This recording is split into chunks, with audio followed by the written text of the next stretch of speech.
मुख्यमंत्री युवा उद्यमी योजना के तहत जो आप जो फॉर्म को फिलअप कर रहे हैं, इस समय हम जो वीडियो बना रहे हैं ये पार्ट नंबर 2 है।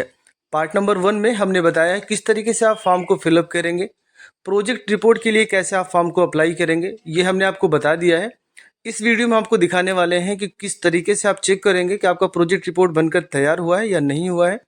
और साथ ही साथ जो शपथ पत्र होता है वो मैं आपको बताऊं किस तरीके का बनवाना है और कितने का बनवाना है और कौन सा आर्टिकल आपको बनवाना है।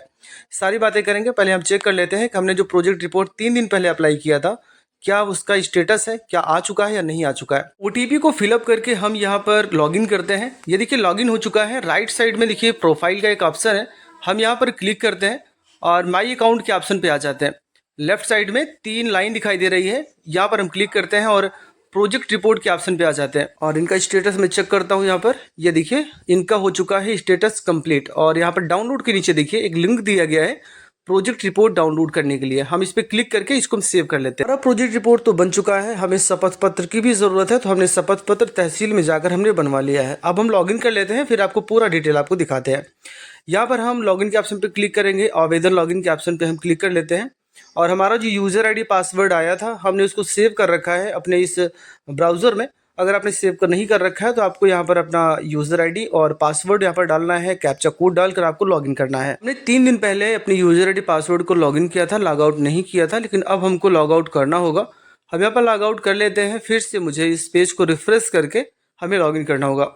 ये देखिए पेज आ चुका है, लेकिन हमें इसको रिफ्रेश भी करना होगा तभी दोबारा से लॉगिन होगा। यहाँ से क्लिक कर सकते हैं या फिर आप F5 बटन भी आप प्रेस कर सकते हैं, वहाँ से भी रिफ्रेश हो जाएगा। अब आपको यूज़र आईडी पासवर्ड आपका ऑलरेडी है उसमें, बस कैप्चा कोड डालकर आपको यहाँ पर लॉगिन करना है। रजिस्टर्ड मोबाइल नंबर पर ओटीपी जाएगी, फिलअप करेंगे और सबमिट कर दीजिए। ये देखिए लॉगिन हो चुका है।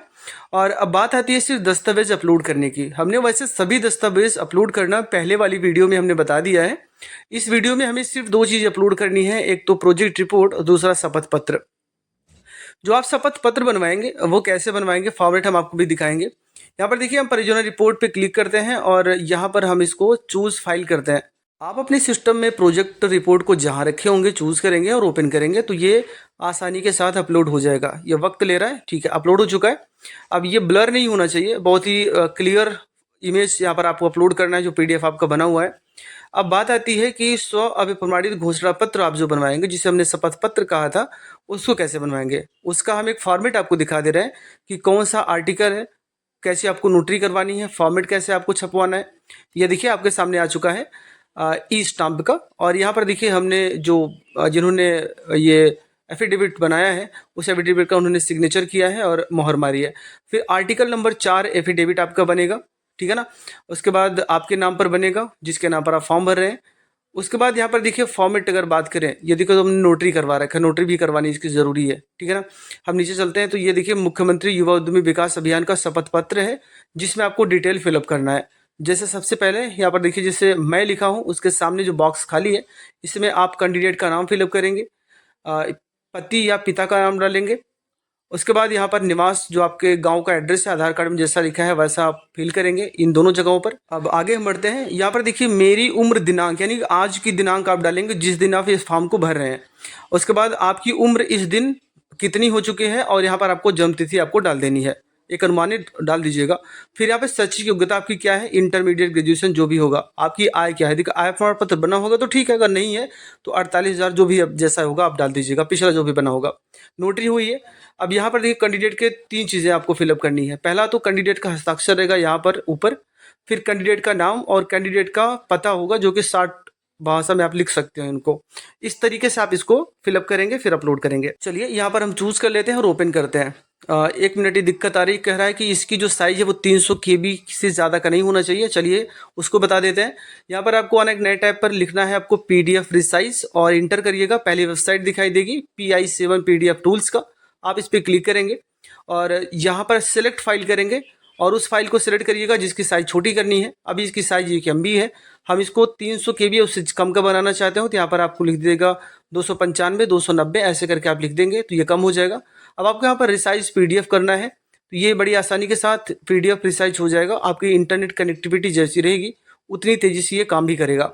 ये देखिए बन चुका है। अभी इस समय 288 KB का बन चुका है। इसका एक नाम दे दीजिएगा, जो भी आपको नाम रखना हो, न्यू या अपडेटेबल जो भी करना हो, और फिर आपको यहाँ पर डाउनलोड कर देना है। अब ये देखिए डाउनलोड हमने इसको सेव कर लिया है। अब यही चीज़ जो भी हमने इसको रिसाइज किया हुआ है, इसको हम दोबारा से चूज़ करते हैं और अपलोड करते हैं। ये फाइल भी हमारी अपलोड हो चुकी है। अब लास्ट का जो ऑप्शन आता है वो है कौशल विकास प्रमाण पत्र का। देखिए अगर आपने ITI कर रखा है रिलेटेड ट्रेड से, जैसे आपने इलेक्ट्रीशियन का डाला, वो इलेक्ट्रीशियन का ही सर्टिफिकेट ITI का है, तो यहाँ पर डाल सकते हैं, नहीं तो ज़रूरी नहीं है। यहाँ पर देखिए लिखा है ऑप्शनल डॉक्यूमेंट, ये ज़रूरी नहीं है, ठीक है ना। तो बस आपको क्या करना है, अब आपको फाइनल सबमिट के ऑप्शन पे क्लिक कर देना है। और ये तो हमने आपको तरीका बता दिया है कि अगर आपको लोन लेने में कोई प्रॉब्लम आ रही है, कोई एरर आ रहा है, DIC से रिजेक्ट होता है, लेकिन जिस तरीके से हमने आपको बता दिया है उस तरीके से आप काम करेंगे तो आपका कोई प्रॉब्लम नहीं आएगी। अब आपको यहाँ पर फाइनल सबमिट के ऑप्शन पे दोबारा से क्लिक कर देना है और ओके कर देना है। अब आपको एक एप्लीकेशन नंबर भी जनरेट हो जाएगा। अब आपको फॉर्म प्रिंट करना है और लेकर आपको कहीं जाना नहीं है, DIC में ऑटोमेटिक फॉरवर्ड हो जाता है।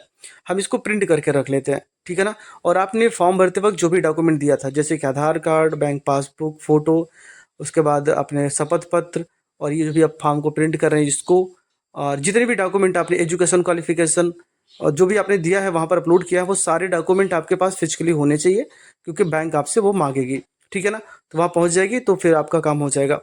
हमने आपको तरीका बता दिया है। अब आगे का प्रोसेस जो भी आपको प्रॉब्लम्स आएंगी वो आप हमें बता सकते हैं। एप्लीकेशन स्टेटस की बात करें तो एप्लीकेशन फॉरवर्ड टू DIC, यानी कि डिस्ट्रिक्ट इंडस्ट्रियल सेंटर में इसको भेज दिया गया है आपके डिस्ट्रिक्ट लेवल पर। ये चेक करेगा, अगर आपका फॉर्म सही रहेगा तो बैंक में वो फॉरवर्ड कर देगा 48 घंटे के अंदर। तो वहाँ पे आप चेक कर सकते हो। अगर आपको कोई प्रॉब्लम हो रही हो तो आप कमेंट बॉक्स में पूछ सकते हो, मदद करने की पूरी कोशिश करेंगे। वीडियो देखने के लिए आपका बहुत बहुत धन्यवाद।